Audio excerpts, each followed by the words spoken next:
Yeah, motherfucker. Yeah, motherfucker. Shut up, I'm talking. Shut up, I'm talking.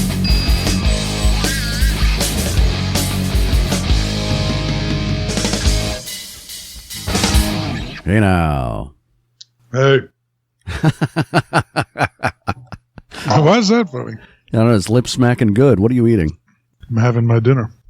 What are you eating? Some Pringles. Pringles. You called that dinner. That's right.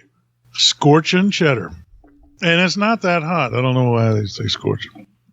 What's your goal? How many stents do you want in that heart? What? So how have you been? I've just been peachy. How As so? old.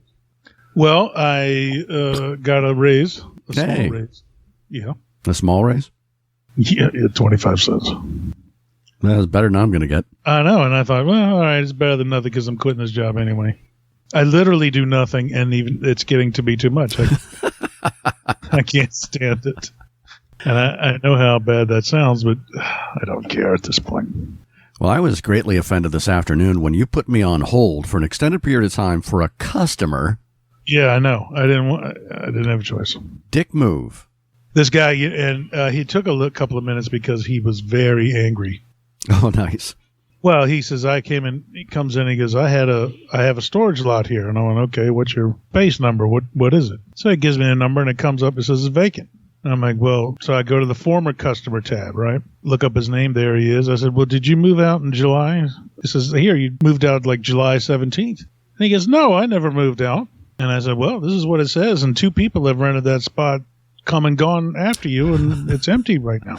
So he's like, oh, where's all my stuff? I mean, how do I know? It says here you moved out. I said, give me a sec. You know, he's getting nasty with me like I did something. I said, give me a second. I'll find out what happened to you. It come to find out, he stopped paying his bill, and he was contacted. Well, they auctioned this spot off. Sure. We get like 3 months or something? Yeah, longer than that back then because I wasn't exactly on top of it. And I said, oh, it was auctioned off. I said, what? I had priceless heirlooms in there. And I'm like, sure. Oh, okay. Was your Rolex collection involved? There's no security there, right? No. Yeah. This place has been busted into so many times.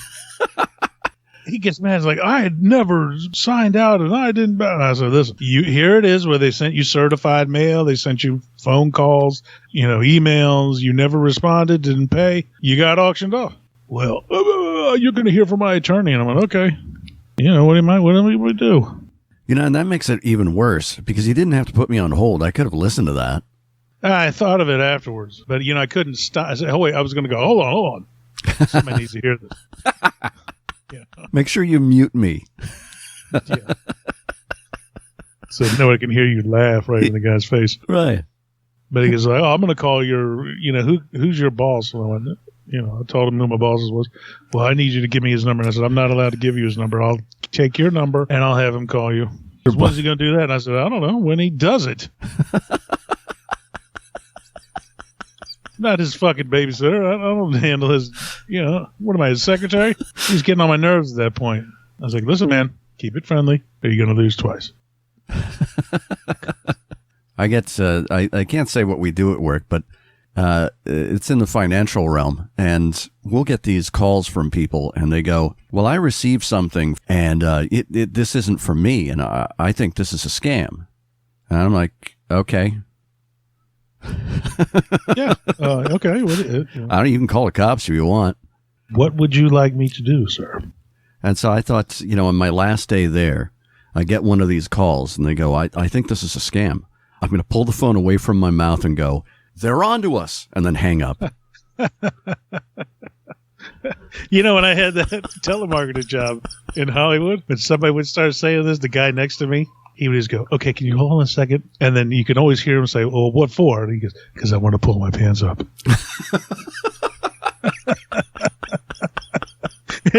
I would start laughing and completely throw me off whatever script I was reading to whoever I was talking to. And I would just have to hang up. Man, that was funny. We haven't discussed that, the telemarketer's job. When was this in the canon? In the succession of jobs you had, where was this placed? The first job I got when I was there was Man's Chinese Theater. And then it was the bookstore. And I think that was after that. Then it was the telemarketer job. Were you selling something? Yeah, it was that job was actually a scam because we were supposed to call people, right? Businesses and restaurants and stuff like that. And we had to pretend that we were their local supplier of cash register tape. And then you get them to buy a box of this cash register tape for an outrageous amount. They had a whole script and, the whole 9 yards, and they would give you telephone book pages from all over. It's all cold calls. Yeah. After about 10 or 15 minutes, people would realize it's a scam and hang up. Once they realized what you were doing, you were supposed to hang up. Was that in the script? No, that was in the handbook, the employee handbook. Wow, it was written out like that. Because you had to, you couldn't tell them who you were or where you were calling from. You had to say, "Oh, I'm your local supplier, and we're having a sale on these cash register tapes." Another job I should have never quit because that was the job that paid me the most the entire time I was there. Yeah, it was like $15, $16 an hour. Wow, and that was late 80s? Yeah, which was good back then. Sure. I was probably get arrested for doing it now. I mean, how many bottles of a night train you could afford on that salary? That's enough to kill you. And just imagine, without a doubt. How many pair of yellow leper spotted boots you could buy. I could. I could have had a whole leper spotted wardrobe. And would have walked around proud too. So screw you. You're still proud of that? I am proud of it. Yellow leper spotted boots. They're the best pair of shoes I ever owned. Have you gone shoeless since? Only in my heart. Okay. Like I said, you would get bored very quickly doing these things because it was an absolute scam. So one day they gave me all these phone book pages from Denver. It's just whatever's on there. And of course, I came across a phone number for a party clown, and immediately started tormenting this poor person. Because it was one of these, like a phone message, the answering machine. Uh-huh. So it was like this goofy, chuckles the party clown or something like that, And I started saying stuff. You're worse than a mime. Oh yeah, and after about but 8th or 9th message, I would let it run out, and then I would make another one and another one. Then somebody finally answered off. Who is this? Who is this? I said, you know who it is. And then I hung up. Who was the serial killer clown? John Wayne Gacy. Yeah, John Wayne Gacy. It could have been him. You scared John Wayne Gacy. Oh, I scared somebody because they were not happy with what I was saying. I'll never jerk off over a corpse again. I gotta say, it amused me all afternoon. Then I quit it because I just kept going. I can't keep doing this. It's ridiculous. That's a common theme. Why do I keep quitting jobs I shouldn't? Because I was making a lot of money. Apparently you don't learn. No, that is the one true constant in life. Matt, you just got a quarter raise. Don't leave. Yeah, don't screw it up. You're on a career track. Come on. Well, a dead end is a destination too. Yeah, okay.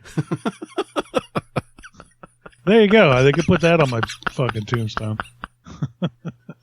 How long did you last there? Oh, like maybe 2 months, 3 months. And I think they were going to get shut down. Yeah, it sounds like it. Yeah, they were going to. I think it was getting close to. They were going to pull the plug off. But I shouldn't have quit it because you could have gotten arrested too. You know what? Who cares? It's not like I had been arrested before. How many times had you been arrested by that? Like 4 or 5 times? No. God, what am I, Al Capone? No. Your many assaults against the homeless? Yeah, take it easy, man. I don't do that. Roaming the streets looking for homeless men. That sounds like a very different kind of crime. Well, that's a brand new story. I have never heard the story of you in that occupation. What other jobs did I have? I had, let's see. Here's something. Do you remember when I was I got the job on the radio station? No. Yeah, I got a job as a DJ while I was there too, but I couldn't take it because it interfered with my school. I actually went in and auditioned, and they gave me the job. And what did it entail? Was it you talking up records? No, I had to go in there, and they gave me a little script, and I had to read a steakhouse commercial. And they said, "Wow, you're pretty good," and they gave me a job. They offered me one. And it was going to be, it was on some kind of syndicated show, and I couldn't do it because it conflicted with school. All right, now I'm just thinking back to you trying to do those lines for the Christmas episode and going, how the fuck did he lose the ability to speak? That's because I wasn't, it wasn't written down in front of me. I wasn't reading off a piece of paper. All right. It was written down. I had to read it off the paper. So it was, it was good. It was good. Syndicated show, it had news and all, kind of. They told me all about it. I didn't pay attention. I was just waiting for the money. They were on a bunch of different stations in California, Oregon, and then one of them was in Hawaii. I remember that. Well, I think you took the right decision because you turned down that opportunity, and instead, you made 50 cents in a band. Damn, yeah, that's right. And I don't regret it for 1 second, so screw you. Asshole. How dare you? See, you have made correct decisions in your life. Yeah. Hanging up will be my next one. So when you were in St. Louis, you were in a movie. 2 of them. 2 of them. Feature presentations. Oddly enough, in the time since, I've tried to find them, and I have no success. I can't find them either. So the 2 movies. So what was the first movie? The first movie was called Amateur Hour. That sounds apt for you. And I was a desk clerk at a sleazy hotel. Well, given your job history, that sounds pretty accurate. So how did you come about this part? How did you find out about it? I was sitting there. I didn't have a job, oddly enough, at the time. You're kidding. And I was bored out of my skull. So this is how bored I was. I started looking at the paper. What paper? Newspaper. The newspaper. Was that the local St. Louis newspaper or what? Yeah, whatever it was. All right. And I just came across this ad that they were open auditions for this movie that they were going to film in St. Louis. This would have been on Craigslist a couple years later. Okay. Maybe, but it was in the local paper. Okay. Stop trying to cheapen my experience. You don't fucking know. All right? My apologies, sir. Yeah, okay. You're getting out of hand now. All right. So I said, well, it was the same day. You had to go down there. And I said, all right, well, I'll go down there. I have literally nothing else to do. So I went down there, and it was like a theater or warehouse kind of a thing. And there were a lot of people in there. A lot. A lot of bored people. Yeah. And you walk in, you say, okay, what are you here for? And you tell them, and they say, okay. You had to go over to this table, and they had all the, like a stack of each part. You picked the one you wanted, and then you would audition in that part. You mean they had a stack of scripts for each part? Yeah, well, Xerox copies of all the whatever lines you wanted to say. So okay. So I went and I immediately picked the one that was just one page and it only had 3 or 4 lines on, because I figured, well, how do you screw this up? Gotta love that confidence. Yeah, well, I'd never done it before. So I'm sitting there watching these guys, and they're acting in the hallway, and they're doing all this nonsense. And the description of the character was the desk clerk at this hotel, and the description of the guy was disheveled, and you can tell by looking at him he hates his job, hates his life, and could not care less what you're doing. And I laughed, and I thought, oh, okay, I've had that job for the last 15 years. I am this guy. Yeah. Believe me, if I know how to not care about whatever your problem is. So the name of the character was Matt Powers. Basically. So I thought I had to memorize it, so I'm trying to memorize it while these guys are just, I don't know, they're like doing a whole show in front of me in the hallway. Uh-huh. So they finally, they call me in there. I mean, it took a long time. So I go in there, and they said, well, and you get up on this little stage, and there's like 3 or 4 people sitting at a table. They said, do you have any, a resume or pictures? And I went, no. So they said, give me some head shots. Right. So they said, okay, this woman at the table is going to read with you, the little scene being the other person. And I read it in such a deadpan, I don't give a fuck voice that the guy next to her started to laugh. And I thought, well, I must really be messing it up. I don't know what I'm doing. Because I thought he was laughing at me. And he goes, can you do that again? And I said, okay, welcome to whatever hotel, just whatever the line was. And I was just completely dead. with like the 1,000-yard stare and whatever. Well, the guy was laughing again. And I'm thinking, man, maybe this was a mistake. I don't know why he's laughing at me. So he said, hold on a second, and they talked amongst themselves for a second. And the guy goes, thank you very much. That was fantastic. Ken, is this a good phone number for you? And I said, yeah, that's my cell phone. And he goes, would you be willing to come back and do this again if we need? And I said, yeah, sure. I don't have anything else to do. So about a day or so later, they called me, and I go down there, and they said, okay, well, here's the part. He goes, would you mind reading this with a couple of the guys we're thinking of picking to be the lead in this movie? And I'm like, yeah, sure, I don't care. Well, all right. So he gives me the paper, and it's like double what I had last time. And I'm like, oh, great. Okay. And I'm going in with a great attitude. Yeah. And I'm thinking, and I almost apologized. I was like, look, I'm sorry. I didn't know what I was doing. He goes, no, you were fantastic. So they made me do it again with about 3 or 4 of these guys come in. And every time I tried, I cared less and less. I could tell, like, one guy that was doing it was getting visibly nervous because I truly wasn't. I was just staring at him, reading the paper, like, welcome to the Fleabag Hotel, whatever it was. And then they ran through it, and they're still laughing at me. And he goes, all right. After about the 4th guy, they said, listen, they said, this is our schedule, or do you want to be in this product? Because we'd like you to be this guy. And I said, yeah, does that mean I'm in the movie? And he goes, yes, I would like you to be in the movie. I've never seen anybody so dead. And just reading it so flat. You give absolutely nothing. And I'm like, well, I have this, I've had this job. So this has been my life, my entire life. Yeah, this is my whole career at this point. This is method acting, sir. Oh boy, this is acting from life. So I go home, and then they call me, I don't know, it was about a week later after they finished picking everybody, I guess. I don't know. And they told me, okay, be here downtown at such and such a date. I said, okay.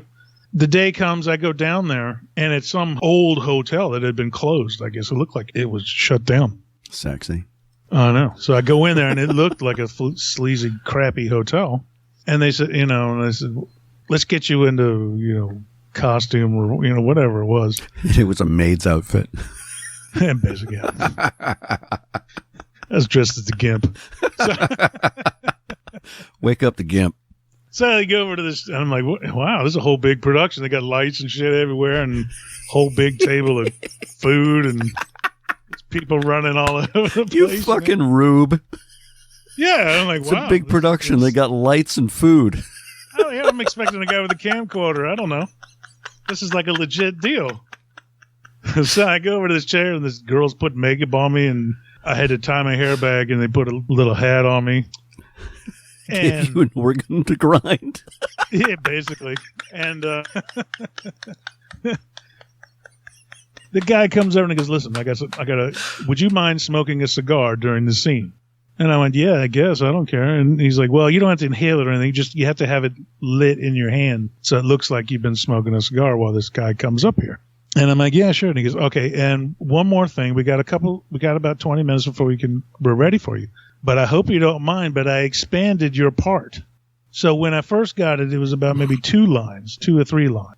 The second time when I was reading with those other dudes, it was about maybe 6 or 7. Now the guy's giving me the real deal. It's like 15, 18 lines. I mean, it's a good 2 pages worth of crap. And I'm like, oh, dude, I don't know if I can memorize this in 20 minutes. And he goes, no, don't worry. We'll just do it line by line. He goes, and I said, what happened? And he goes, dude, you were good. We needed you to be longer. We extended this scene because you were so good. And I'm like, well, okay. And then I turned to the girl and I said, excuse me, I need a latte right now. My chair does not have powers on it. Yeah, exactly. Where's my trailer? So I'm sitting there and I'm watching them all. And what was cool is they had this big giant camera thing. The guy was sitting on it and it was on train tracks. Right. And they're sliding it around. There's got a big guy with a fishing pole with a microphone on it and all this crap. And I'm like, holy shit. So I'm sitting there and I'm trying to read I was eating a sandwich too because they had all this free food. So like, okay, you ready? Do you think you're ready? And I went, I was ready as I'm going to be. All right. So they put me in this little booth that's like the desk clerk booth. The movie is called Amateur Hour because it's about a TV show called Amateur Hour. It's like a variety show that this guy wants to get on as a comedian. So when he comes to the big city, so to speak, to be on the show, he comes to this sleazy hotel, and I'm the desk clerk. So when they come up, they have the TV on. It's like an old black and white variety show, and I'm supposed to be laughing at it and smoking a cigar and not paying attention to when he walks up. You know, they go, okay, go. And he comes up and he says hello, and I said, welcome to the whatever hotel, and just stare at him. And then I immediately start looking at the camera because it's sliding around on the train tracks. Every time the thing started moving, I was like, like eyeballing the camera as it's going. And they would go, stop, you know. And he goes, I said, I didn't know the thing was going to move. I'm sorry, it's very distracting. I don't know what, you know. I did it like 3 times. So I said, all right. I said, I'm sorry, I'll focus, you know, pay attention. So I did it, and then I had to do it maybe 2 more times because I tripped over a word or something like that. Or we did the whole thing, and he goes, fantastic, boom, we're done. That was great. And I kept saying, man, I'm sorry, I screwed it up so many times. And he goes, are you kidding me? That was nothing. Because I had screwed it up a good 6, 7 times, 8 times, either tripping over a word or looking at the microphone or watching the camera move. Well, you can't be too upset with an amateur. It's called Amateur Hour. Right. Well, I thought I was messing up. You know, there was all these people, you know, staring at me. And judging you. That's right, they were. And but yeah, I did it, and they said, thanks very much. And I loaded up a free bag of food, and I left. So it's the common theme your whole life. Pillowcase of food. A month or so later, they sent me this thing in the mail, and I still have it somewhere. But it was like a pressed packet about the movie, and it was like a flyer for the premiere, and they had like a couple of tickets. And on such and such a date, they wanted me to go down there because they were having the premiere of the movie. And they called me and said, are you making sure we want you to go? And I said, oh, of course I'm going to go. And he said, well, just, you don't have to wear a suit or anything, but just dress nicely or, you know. And I said, okay. No yellow leopard spotted boots, please. No leopard spot. Well, those boots were gone by this time, sadly. But I did wear my best Kiss t-shirt. No. Oh, I figured it was going to be Mighty Mouse. No, that shirt was gone too at that time. But I did. I wore like a college shirt, and I dressed up nice. And you go down there, and it's like a legitimate thing. I had to walk, you know, in front of everybody. There was a reddish carpet. I don't know if there was or not. I don't remember that part. But I do know you had to walk specifically in a certain pattern because you were in the movie. And they were talking to the local reporters or whatever it was. And somebody asked me what I did, and I said security. And that was it. Nobody asked me anything after that. And then I went into the theater, and of course they had free drinks and fucking food. And you got another pillowcase of food. Damn straight. I was chowing down and getting some free beverages, and went in there and watched the movie. And it was really cool to see myself with a giant, 6-foot head on the screen doing it. So I actually got to watch myself in the movie, and I only saw it that one time. And they said, "Oh, thank you," and it was. I had a blast. I had a really good time. It's the same as everybody else who saw that movie that night. It's the only time they saw it. Yeah, probably. I don't know if it was or not. But I kept calling them. I said, "Man, can I get a copy of this? I want to, let me buy one. I'll buy a video. Because I'm in it. It's a good souvenir." And they said, "Yeah, sure. Well, as soon as something or whatever." And I could never get a hold of them again after that. And I got offered, believe it or not, because I was in that movie, I was eligible to join the Screen Actors Guild. Oh, and it's a good thing you didn't, because you would have lost so much money. Oh, yeah. They wanted over $400 just to join. Yeah. And then I had monthly dues and all that kind of crap. I'm like, I'm not doing this unless you're going to guarantee me getting on a TV show or something. All those TV shows that are in St. Louis. Yeah, but I was eligible to get on it. And then 2 guys that were there saw the movie, and they made these goofy horror movies, these low-budget horror movies. And then they called me, and they said, "Hey, are you the guy that was the desk clerk?" And I said, "Yeah, that was me." And he goes, "Would you want to be in a horror movie?" And I went, "Yeah, sure. What's it pay?" And it was the same as the first one. Nothing. Yeah, nothing. Free food. And gave you a free pillowcase for the food. A whole tray of Subway finger sandwiches, yeah.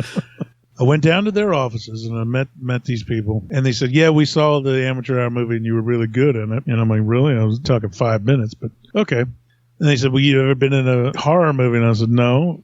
I had to pretend I was in something like a warehouse with no light, and I was hearing creepy noises or just something stupid. That sounds embarrassing. Yeah, but I did it, and they said, "Okay, you're in." And, you did it. You're in. Yeah, basically. The price was right. So in that movie, my character was named the Pill Pusher. Yes, and I had 2 scenes in that one. In the first scene, I actually got to see a naked girl. Hey now. Because, she was one of my workers or hookers or whatever it was. Oh, and I walk in the room and I say, "Hey, bitch, she's in the shower." Nice. Right. There's one of those, 5-minute shower scenes, and then I walk in and say something. Watching her get all soaked up. This is a real B movie horror thing. Was there any urination? No, nothing like that. Maybe it was a Penthouse movie. Yeah, there was a guy barking in German. Scheiße. But in that one, I got to wear my own clothes. So I was wearing my own leather jacket and black T-shirts. And please tell me, yellow leopard spotted boots. No, those boots were gone. Those boots never made it out of Hollywood. They fell apart. There's not one picture of those boots. I want a picture. I do have pictures of them. I have a band picture where I'm wearing them. Oh, you got to send that to me. That's fantastic. It looks like I'm humping a statue of a dog. I don't care what you're doing. Well, I do care a little bit, but so, what's that? Something unnatural. Wouldn't be the first time. All right. But anyway, that's the first scene, and then and then the next scene I'm in is where I'm out on the street in the middle of the night, and the pill pusher gets killed by the monster in the movie. So they had this big thing in a monster outfit, and I get stabbed with like a big giant sword, and I get killed. What did the monster look like? He had like a rubber mask on, but it wasn't like a Bigfoot type of monster. It was just like a guy looked like he was all burnt up or crazy or something like that. Like he could have been tipping $1 at Good Guys? Yeah, exactly. That's exactly what it was. I said, "Holy shit, it's the mirror. It's me as a younger man. Thank you. You are a fuck."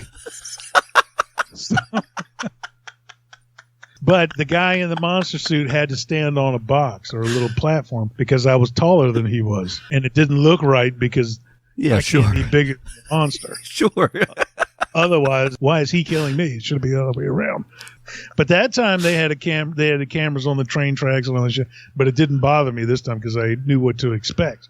So you kept your golly internal. Exactly. The second time around, they did not have the big tables full of food, and I was disappointed. That sucks. And I immediately called my agent and went hungry for a week. Yeah, basically. I was like, "Where's the sandwiches, man?" "Yeah, they're down at the Subway. We'd go get one." I never saw that one because I moved before that one came out. So, do you know if there was a premiere? Yeah, they did email me and tell me when the premiere and all that crap was, but I had moved on at that point. But I couldn't go. I bet when they found out you couldn't arrive, they just canned the whole movie, put it right in the trash. Probably. They said that's it. The star can't be there. Preacher I brought from a Shakespearean bent to getting rammed with a sword. Hey now. I knew it was that kind of movie. Now, the day I was there when the chick was in the shower, I screwed up on it a couple times on purpose. Because she opens up, I remember the first line was, "Hey, bitch." Supposed to be a tough guy. And she opens the curtain and I just went, "God damn." And they said, stop. You can't say that. And I said, "Oh, yes, I can." Because she was an attractive girl. Well, I don't think they're going to put a dog in the shower scene. That doesn't make much sense, does it? She didn't even have a head. I was just staring straight at her tits. I say, goddamn. She laughed. She said, "Well, thank you. That's very flattering." I went, "It's going to be a very different movie in a minute. You keep talking to me." It's going to be a felony. Yeah. Already I got ringing in my ears. You want a movie monster? It's coming right now. Literally. I will release the Kraken. You're going to need a shower after I'm done with it. And then the monster got very tired. Yeah. ate a sandwich, and went to bed. Needed to sleep. I immediately went, from tough guy to, giggling baboon. Like a 12-year-old. Hey, look at the boobies. Boobies. Of course, she's getting in the movie because she's the, whatever the guy's girlfriend or... Because she's got tits. That's why she's his girlfriend. Yeah. Yeah. She's willing to get naked in a D-level movie. Oh, how about this? I don't think there was film in the camera. I think he was desperate to bang her, and this was all a ruse just to get in her pants. I don't doubt it. And I would have said, well, that's genius. Because I'm pretty sure it worked. I need to check your temperature. I have a very accurate thermometer in my pants. Yeah, that's right. We need COVID protocols right now. That reminds me, you know the difference between a regular thermometer and a rectal thermometer? The taste? What? I don't know. Ah, you ruined it, you fucker.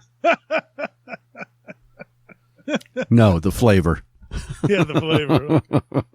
I knew it was something ridiculous. But yes, that is my short and brilliant movie career. Oh, and you know what? They were asking me what kind of experience you had, and I didn't want to say nothing because I was in extras when I was in California. Sure. People on the street, they always needed somebody so you could just walk around or just be in it. I said, yeah, I did that. And then that thing we did at Mike's apartment? Matt TV? Well, I mentioned that, and I said, yeah, that was like a public access show. Did you mention that that one of the guests was an 18-year-old exposing his butt? No, I left that part out. Well, someone else left the part out where you did not touch the applause button. Where someone else was pulling my cheeks apart to make it talk, and it's probably got my butthole showing. We need to submit that to the Oscar committee. You were Ace Ventura long before he did it. Ace Ventura never showed his butthole. That's right. But yeah, I mentioned that show as experience, like I knew what I was doing. I had no clue. Yeah, which goes to show you just need to be open to whatever the universe shows, and then you get in all kinds of wacky crap. But there you go. That's my whole movie time adventure. I think most people who have a movie experience story probably involved like a bang van. Yeah, by the bang van. No, there wasn't nothing like that. One-way mirror, something like that. So I immediately walked around with a cape and a beret for a couple of weeks after the premiere, hoping that somebody would recognize me at the mall, but no one did. Did you wear an ascot? No, I didn't think of that. I should have. You walked around part That's like Elvis. The perfect old man accessory, the big ascot. You were part Elvis, part Charlton Heston. Yeah, and I just walked around like I was extremely busy and had no time to talk to you. Excuse me. And I just walked real fast. You whipped out your Star Trek phone, the flip phone from the mid-'90s, and said, "Get me Darren McGavin on the phone." That's right. Best. I don't have time to talk to you. I had to wing out to the coast. While we're talking about all these movies that you were in a movie when you were in California. This is long before those two movies we just spoke about. Yes. Which one? It was a good setup, man. I know.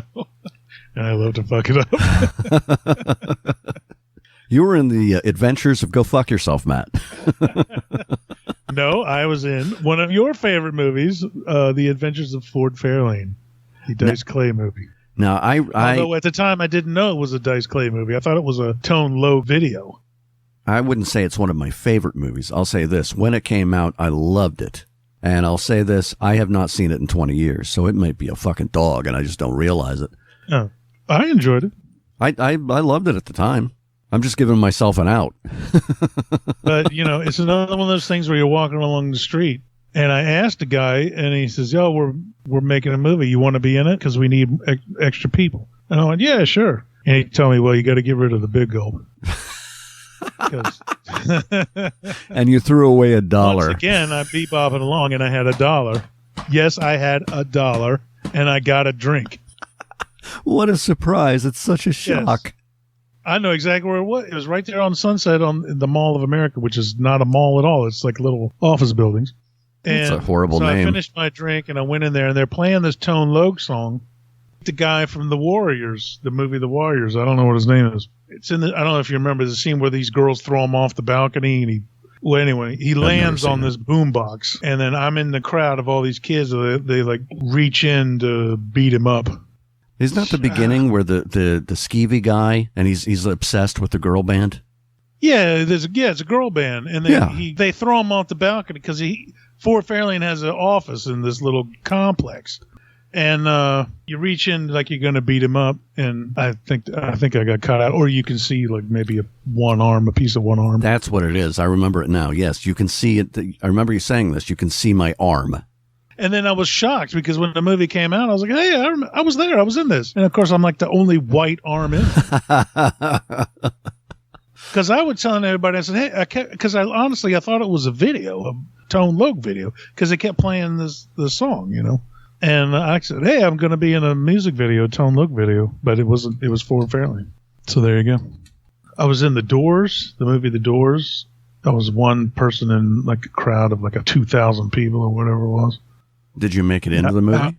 Well, in this crowd scene outside the whiskey. So, but you can see you. Can you be seen? No, you can't see me. I was there. You can't tell that it's you. No, I'm in a crowd of 2,000 people. They show the whole crowd. So no, you're not gonna be able to see me. I wasn't like jumping up and down. The Doors. That was one of those movies where it's half karaoke. It's not even karaoke. It's putting on the hits. Where you're just watching. What was that guy? What was the guy in them playing Morrison? Oh, Val Kilmer. Yeah. So half the movie is Val Kilmer putting on the hits. Just I can't stand The Doors, so no, I wasn't going to watch it. I like The Doors, but why do I want to see Val Kilmer doing lip syncing? Who gives a shit? If he did lip syncing now, that would be interesting because he can barely speak. Why? What's wrong with it? No, you like throat cancer or something. Oh, yeah? Yeah, he can't speak. He's dead. I didn't know he was sick. Okay. No, that's Larry King. Oh, yeah. You must be devastated. Oh, my goodness, I am, because I didn't expect it. What are you going to call yourself now? Here's my dilemma. Do I continue to go as Larry King Guy, or do I just confiscate his whole identity and pretend like it's really me? I'm Larry King. Or you just say something, this is Larry King's corpse. Well, I already did that with Stephen Hawking. Oh. It was Stephen Hawking's corpse, then the ghost, He's and dead? then, long dead, and then the zombie Stephen Hawking. But I thought I could just take his entire life and make it my own, because you can't slander the dead, so I can do anything I want. And just take a picture of myself and go, I look pretty fucking good for 85.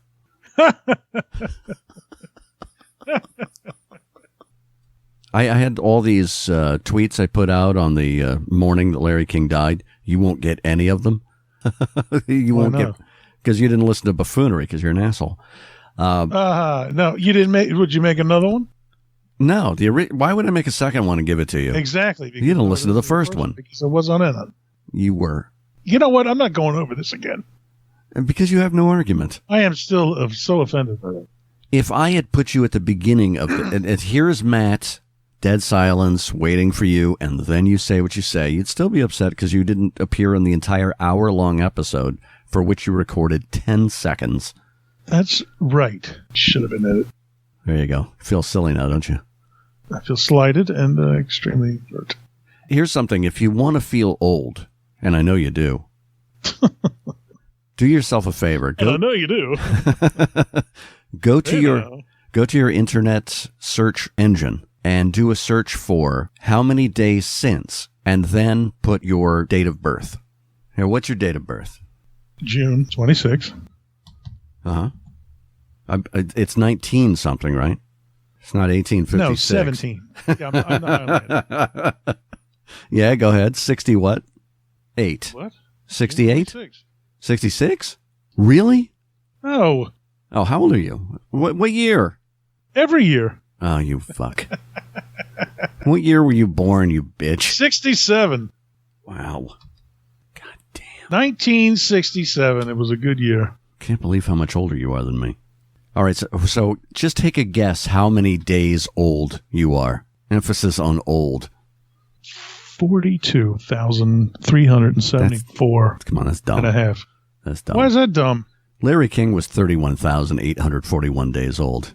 He was 85. Oh. Cut it back. 10,000 days. Not even close. You're just under halfway there. 5,000 days? Halfway the opposite way. Fucking dipshit. I don't know what you're saying. Yes, you're 5,000 days old. I am 5,000. You're fucking 54 and you're 5,000 days old. I don't have a calculator in front of me. Well, you know it's not 5,000. I don't know anything of the kind. I don't even want to have this discussion. You are 19,574 days old. Which is exactly what I said. How old do you feel now? You're almost 20,000 days old. That's what I should be. In 1 year, if you make it, you will be 20,000 years. 20,000 days old. Yeah, you got a couple stents, I'm just saying. Those stents, like my heart, are made of steel. I'm not going anywhere. Steel's not very flexible, but okay. So, fuck you. Nobody's seeing me in the box. I'm going to outlive every one of you bastards. I'm not saying I'm going to dance on your grave. I'm just saying I'll take a step. Yeah. I'll do a little soft shoe. A little soft shoe. I promise I will live at least 15 minutes after you drop dead. You won't have the strength to travel to get to my grave to step on it. This is such an unfriendly thing to say. But it's funny. It's hurtful is what it is. I'm so sorry, Matthew. My deepest apologies. All I do is love, and I get shit on every minute. Scheiße. Yeah. You know, it was odd when I walked into the horror movie in the shot with the girls in the shower. I kept saying, "What's the chicken for?" And they're like, "Oh, you'll see." And I went, No, I don't want to see. I will not watch a horror movie until I see at least several rubber chickens. I see you're not a fan of Svengoolie. What's that? Do you remember Count Gore Duvall, Captain 20? Oh, yeah, him. Svengoolie does the same thing. It's a syndicated thing, except he's goofy. He tries to be funny rather than, like whatever Captain 20 was trying to do. What was he trying to do? Dick Dreisel, I think that's his name, something like that. Captain 20. I'm sorry, did you just say Dick Dryhole? Dreisel. That's his name. Dreisel. That's so wrong. Dreisel. Where you Dick Dryhole. Dick Wethole. Hey, that's my radio name. Dreisel. Dreisel, yeah. With a Z, sir. With a Z. I think that's his name. I found him online. He's started doing the Count Gore Duvall again with old shitty movies, and you just watch it online. I haven't because I have better things to do with my time. But if you want to waste your time, you can watch that. Well, how can you not watch a guy called Dick Dryhole? That writes itself. Excuse me, Mr. Dryhole? Yeah. All right, enough about me. Let's get back to talking about your life. So what'd you do for Christmas? This past Christmas? No, Christmas 15 years ago. Yeah. Fuck you think I'm talking about? Just went down to my mother's for the weekend. That reminds me, did your father ever have the talk with you? No. No. Yeah, I didn't think your father had much interest in your upbringing. I think you were there. No, my father would drive me in the police cruiser to the bus stop, and we would sit in silence listening to WTOP while he smoked. That's some bonding time right there. And then when the bus arrived, he'd nod in my general direction. Yeah, okay, get out now. Purpose served. Right. Well, my father wasn't much better unless he was forced or he found it amusing. Is he the one that gave you the Mac Bolan books? He did. Was that the talk? No, the talk was actually before this. When I was a little kid, you come home from school, and I used to watch Gilligan's Island and, Batman and all the 60s sitcoms. Uh-huh. But when the Batman was on, when the Julie Newmar Catwoman or Batgirl was on, it used to drive me crazy. I I literally used to run around in circles because they were just amazing to me. I don't know who designed those outfits, but he should be canonized. He really should. I know what my special purpose is. Holy man, because it was Julie Newmar, Catwoman, Batgirl, and then Joy from the Bugaloos. I don't know that one. Because she was always getting kidnapped and tied up. And Lord. It was quite a show. The Bugaloos had a rat dressed in an SS uniform. Nice. It's one of those weird, trippy 60s British kid shows. So my father's in there watching one day, and I'm going apeshit over Catwoman and Batgirl. And then Gilligan's Island comes on, and, of course, Ginger and Marianne. So he goes, come here, I want to talk to you for a minute, because my mother was getting concerned. Cause it's like humping the floor or something. Lord.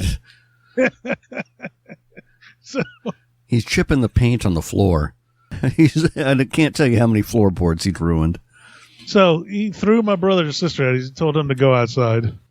Just sit down. I want to talk to you for a minute. I'm like, and of course, I immediately thought I was in trouble, starting to come up with reasons why I didn't do whatever it was he was going to, right? He goes, I'm going to talk to you, and I want you to answer me honestly. You know, you're not going to get in trouble. And that, of course, to me, that means I'm going to get in trouble. I don't know. I don't know what I did. As far as I know, I didn't do anything.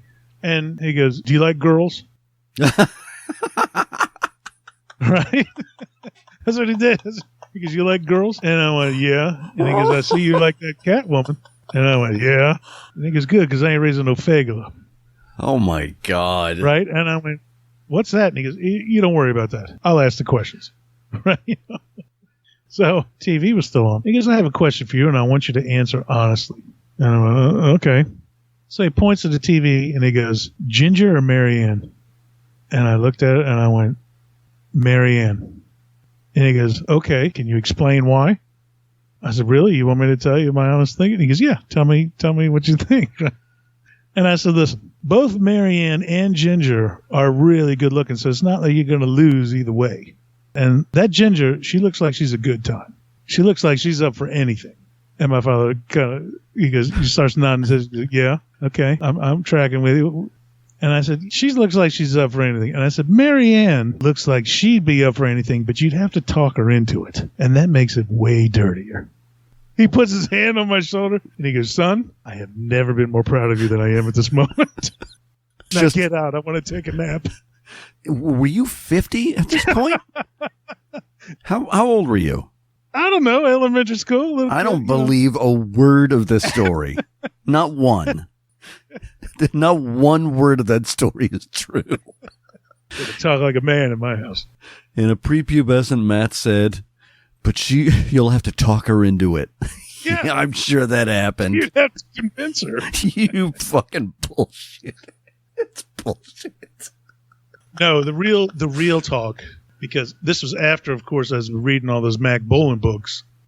And I have to tell the listeners, we edited that part out of the previous shows because it was dreadful. Why?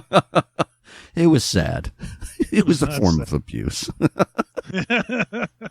Well, anyway, my Uncle Richard used to have a van. Uncle Dick.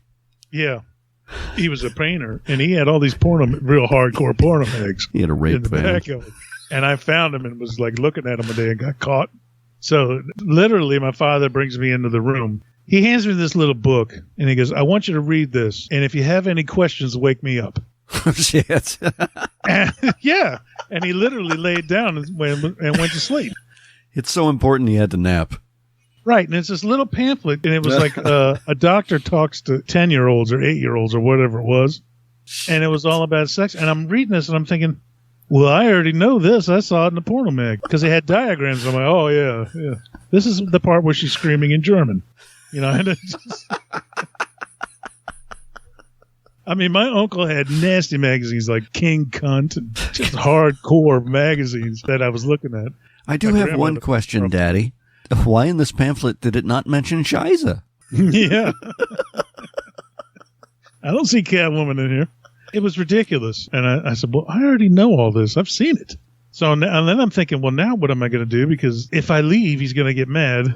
And if I wake him up, he's going to get mad. So I just kind of sat there for a little bit, So, well, anyway, he woke up and he goes, all right, do you have any questions? And I went, no. No, sir. Yeah. And he goes, good, get out. Oh, shit. And he laid back down and went to sleep. So I come out of the room, and of course my mom's in the living room. She's folding clothes or something with my brother and sister, and she's looking at me like I had just been traumatized by something. You got the 1,000-mile stare. Yeah, and she's like, "Are you okay?" And I'm like, "Yeah, I could use a drink." Did you understand the book? And I'm like, "Yeah." Oh, you were double teamed. Yeah, well, my mother, I'm guaranteed my mother made my father give me that thing. I don't know. It was like a couple of days later, whatever. My father goes, "You sure you don't have any questions about that thing?" And I'm like, "No." And he goes, "Yeah, well, you already saw it in those magazines." Yes, I do have a question. What's the meaning of shaved quim? I don't understand that. But that was the real, talk, birds and bees talk. And I had learned more than that in the Mac Bolan books. We'll have to revisit that. I don't want to deny Those the... books are fantastic. I highly recommend them. Yeah, I used to get in trouble when I was a little kid. I wasn't allowed to play with the girls in the neighborhood anymore. No. We had a deck on the back of the house, that was like on the second floor. Well, we used to go out there and play pirates. And, of course, what's the first thing a pirate does? He ties a girl to the corner of the boat, which was the deck, and then takes her shirt off. You were reading some very interesting stories about Apparently, you're not supposed to do that. I wasn't allowed to do that anymore. And then I had a Captain Kirk doll. I had all the Star Trek dolls. Oh, my. Yeah, I did. So I used to take my Captain Kirk and go over to the girl's house that was across the street and play Barbies. And, of course, since I'm the captain, you're going to take that shirt off. First captain gets a little kiss, then daddy gets a little kiss. Put this red shirt on. And then all of a sudden it's like, hey, you can't go over there anymore. I was not allowed to do that. Because when you went over... Why? I'm just playing Captain Kirk. When you went over, you took a golf pencil and put it in Captain Kirk's underwear? That was the whole point. Captain Kirk, they all kiss Captain Kirk on the show. Barbie's getting a kiss. Yeah, but, one for me. I'm the captain. The problem is when you made it spit for the captain. But yeah, I used to take that same girl. I was a pervert. I tired of the deck. My mother would be like, why do you keep doing that? And I'm like, because that's what you're supposed to do. I'm a pirate. She can't be wearing a shirt. No, she's my prisoner. I don't know if you understand this, Mom. I have a dick. Then, of course, I tell my father, once he realized what it was, he'd be like, what's wrong with you? Knock it off. Stop doing that. You're not allowed to go over there anymore. But he did used to laugh at me because I would run around in circles when Catwoman came on and Batgirl. I don't doubt that at all. Because I run around in circles now if I watch that show when they come on. No, I'm not going to believe that at all. Smoking hot outfits. You're not running for shit. No, I spin in the chair. You're running for a Pringles. I don't run there in arm's reach. When did you start eating garbage food? That is recent. Because I didn't have a time to make a meal before I had to come up here and be on the phone with you. I said 7:30. Don't blame me. I figured for once I'll be on time. Otherwise, I would have cooked myself some ramen noodles or something. Oh, shit. Well, I don't have any groceries because I'm leaving this weekend, and I didn't want to buy any. You know what? I stand corrected. Just whatever's left. What? I stand corrected. I apologize. You were ready to have a nutritious dinner, and I stopped you to record. You were going to have ramen and pork rinds. I have three packages of ramen noodles. That's three too many. Oh, don't I know it? That's the shit I used to live on in California that turned me green. No, I think that was the night train that turned you green, but ramen noodles didn't help. No, it was eating all that salt from ramen noodles and Popeyes and shit, and it gave me a greenish hue. It was not healthy. So you returned to what worked for you before. That's right. I eat like a 3-year-old. I don't like to cook. I don't like to. If you can't microwave it or just give it to you prepared, I don't want to do it. I don't know. I think a 3-year-old still gets some titty juice, doesn't he? All right. Well, I'm not doing that well. I'm doing worse than that. Although last night I ate a salad for dinner. A salad made of? Salad, lettuce and shit. You get those salad bags. All you got to do is dump it in a big dog bowl, pour a bunch of shit on it, and eat it. Jesus. But, salad dressing, and you eat it. You dump it's pre-made salad mix. You just dump it in a bowl. Then you throw some shredded cheese and some croutons in there, a whole bunch of pepper, and then dump some salad dressing on it. You mix it all up. That's dinner. Well, no, because there's no protein involved. Yeah, but it's very filling if you eat the whole bag. Then go eat some styrofoam. It's very filling. A little roughage in the diet is good for you. I do the same thing with pizza rolls. Pizza rolls? Yeah, there's little Totino's things. You just nuke them up and eat them. You're not fucking 12. What do you need pizza rolls? You get fish sticks too? No, I don't eat fish. And that's what you would object to. Yeah, fish is gross. I'm not eating pizza rolls. Yeah, you don't like those things? They're quick and easy. No, I'm not 12. Oh, well, good for you. Mr. And I don't save room for dessert. The fuck? I don't have any dessert in the house. Yes, you do. You eat pizza rolls. It is dessert. No, that's dinner. That's not dinner for an adult. I told you that I get it quick. And by the way, if you get a bag of lettuce and whatever nonsense else comes in that, you need protein. Yeah, it's a big salad. I got cheese in there. Cheese is protein. And I got my carbs through croutons. Well, heaven knows the one thing you need in your diet is carbs. Eating fucking Pringles for dinner, you're missing carbs. Get some chicken and put it in there. Range. What? Get some chicken and put it in there. Chicken. God, who's got time to cook chicken? You don't have to cook it. You can get chicken that is pre-cooked. That comes in a bag. Raw chicken will make you sick. It's pre-cooked. It comes in a bag, and you put it into the salad. Oh, my God. That seems way too involved. I just like to dump the bag in a bowl, dump some shit on it, and eat it. Your girlfriend needs to give you far more than pussy. Well, she comes over and cooks. She'll actually make meals. Now, she needs to teach you how to eat. I do make spaghetti every now and then. Why? You asked me if I cook dinner. Sometimes I cook spaghetti for dinner. That's not cooking, and that's not food. It is here. No. It's noodles with some sauce on it, right? Yeah. You boil some water, throw the noodles in there when it gets ready. That's not cooking, and that's not food. Sauce in it. No. I do eat the vegetables in the microwave bags, the steamer bags. Those are pretty good. Mixed vegetables, that's good. Yeah, and great. Then I have peanut butter and jelly. Jesus fucking Christ. Peanut butter and jelly. Neither one of those are an adult food. Yeah, you make a couple. Well, you don't have time. Get a peanut butter and jelly sandwich. I'll tell you something. Here's one thing you have plenty of time to do. Die. Because that's what you're doing. You are shaving minutes off of every meal to give you more time to die. Oh, stop it. You are not. What do you cook, Mr. Chef Combo? This is what I do. I will prepare a meal so that it lasts me at least 3 days, 4 days if I can manage it. See, that's gross. You can't eat the same thing every day. And two, it's not meant to last that long. By day 4 and 5, it's gross. I didn't say day 5. Off. I didn't say day 5. It's going to spoil and you can give you botulism. I can go back and play that over and over again. You'll never hear day 5.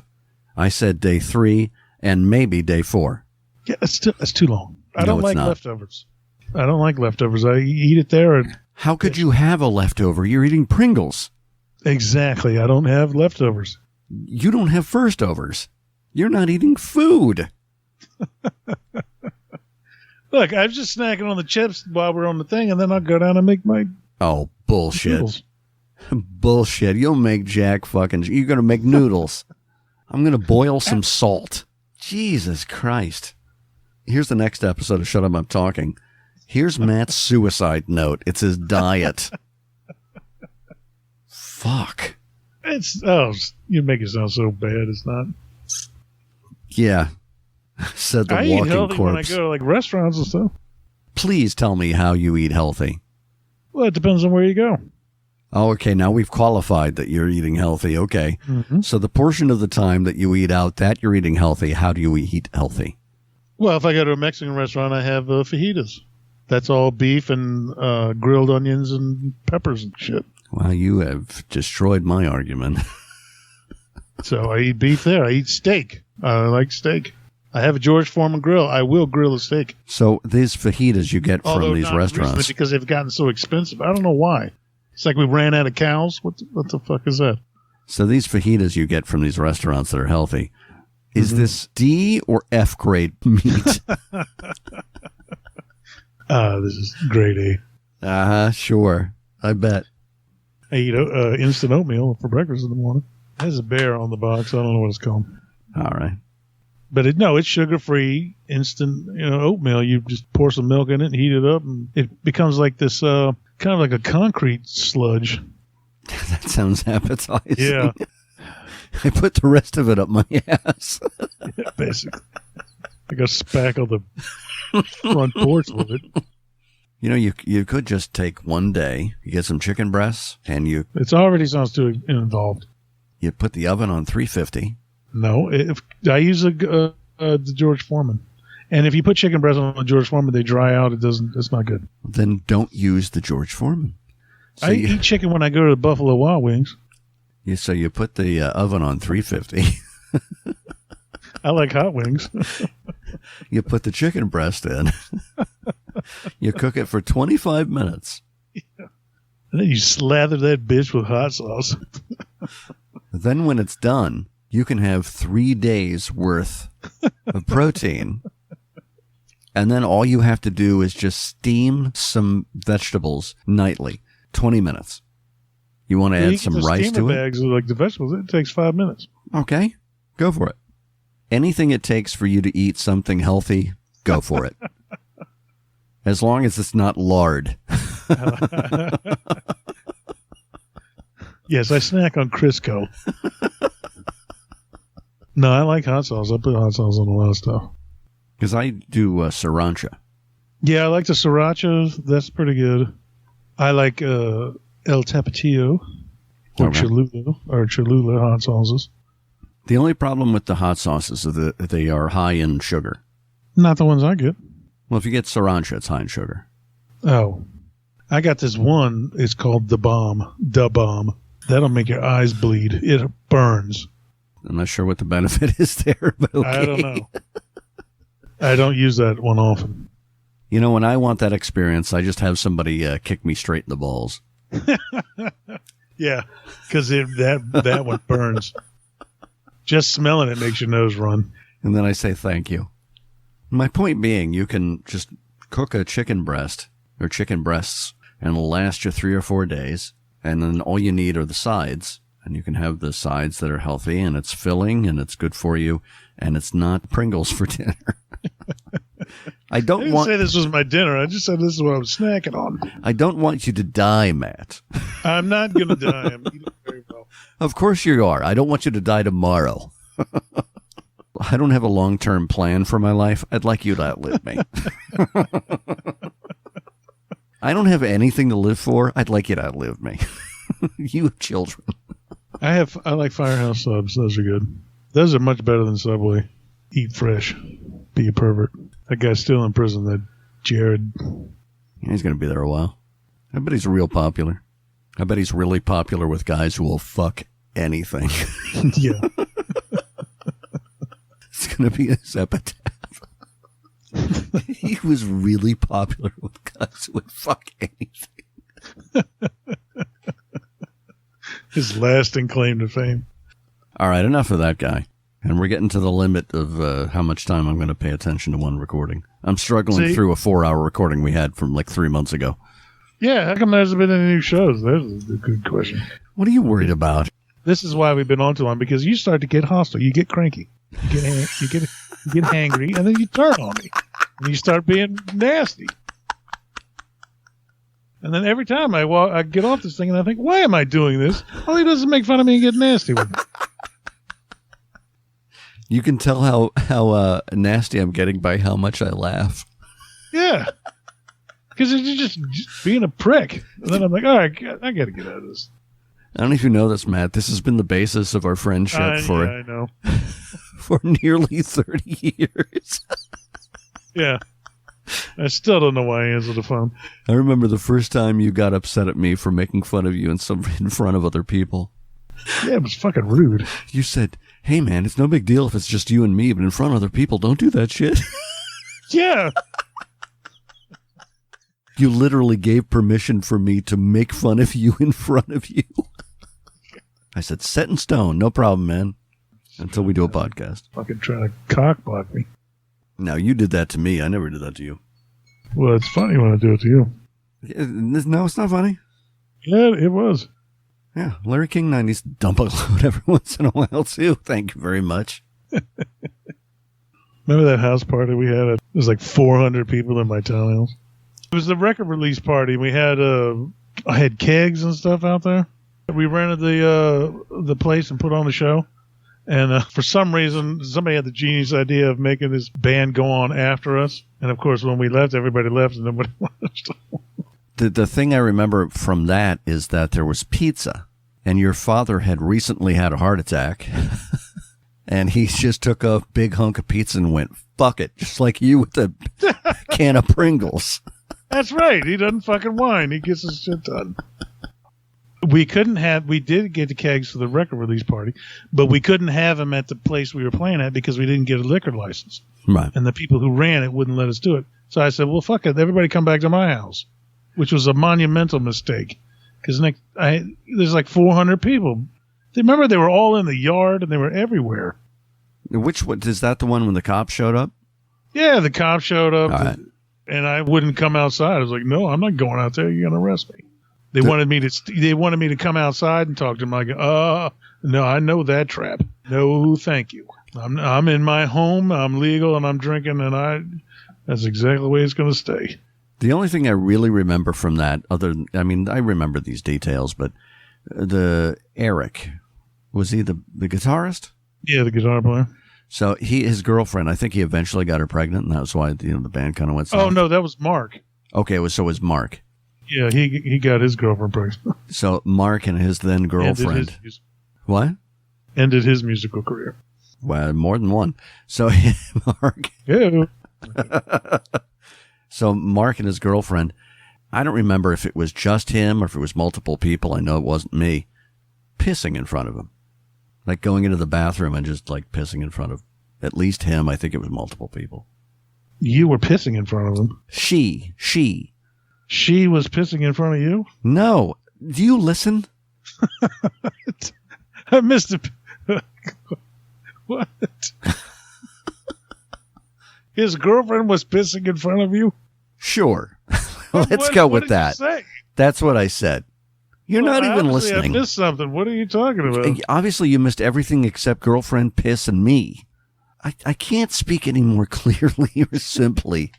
God. All right. So who was pissing in front of who? You know what? For the purpose of the podcast, it makes no difference. I'm just going to put this in. Whoever you want and whatever scenario you please. And that's the end of the story. I'm sticking to it. How am I supposed to keep up with that kind of thing? And a good time was had by all.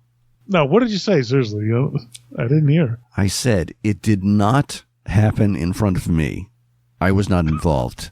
Okay. I, Larry King Guy, was not involved. It didn't happen in front of me. What was it, Eric? The bass player's name was Mark. Mark, okay, yeah, Mark. His girlfriend, it was just this big pronouncement about her urinating in front of at least him and I believe multiple people. Oh. Just going into that bathroom that was right near the front door. Oh, God, that was a cesspool the next day. That was horrible. Well, you know why now. God.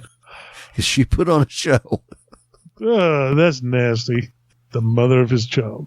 She's a lady. Whoa, whoa, whoa. Well, whatever. I don't care.